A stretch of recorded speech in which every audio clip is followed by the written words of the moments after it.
लक्ष्मण हाके आणि काही तथाकथित ओबीसी नेत्यांची भाषा आता अत्यंत वाईट आणि घृणास्पद त्याकडे चालली आहे। त्यांना समाजात हिंसा घडवायची आहे अशा पद्धतीचं त्यांचे वक्तव्य, त्यांच्या या वक्तव्याचा मी प्रथम जाहीर निषेध करतो। आणि हाकेला सांगायचंय, आता तू दांड्याऐवजी कोयते काढण्याची भाषा करतोस तर ध्यानात ठेव, मराठ्यांच्या सुद्धा तलवारी आहेत। आमचा इतिहास तपासून बघ, आम्ही तलवारीने युद्ध जिंकलेले, आमच्या तलवारी गंजलेल्या नाहीत आणि तलवारीने कोयत्याचा मुकाबला नक्की करायला आम्ही तयार आहेत। तू कोयते काढले तर काय आम्ही तलवारी मेहनत थोड्याच ठेवणार आहेत।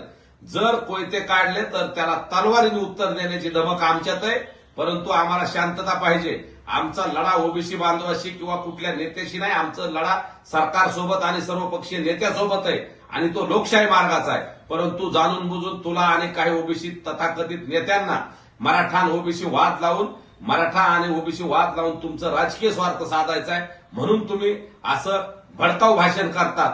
तर इथून पुढे अशाच पद्धतीनं भाषण केलं किंवा कोयते काढायची भाषा केली तर आम्ही सुद्धा तलवारी काढू आणि कोयत्याला तलवारीने उत्तर दिल्याशिवाय आम्ही राहणार नाहीत, एवढं ध्यानात ठेवू।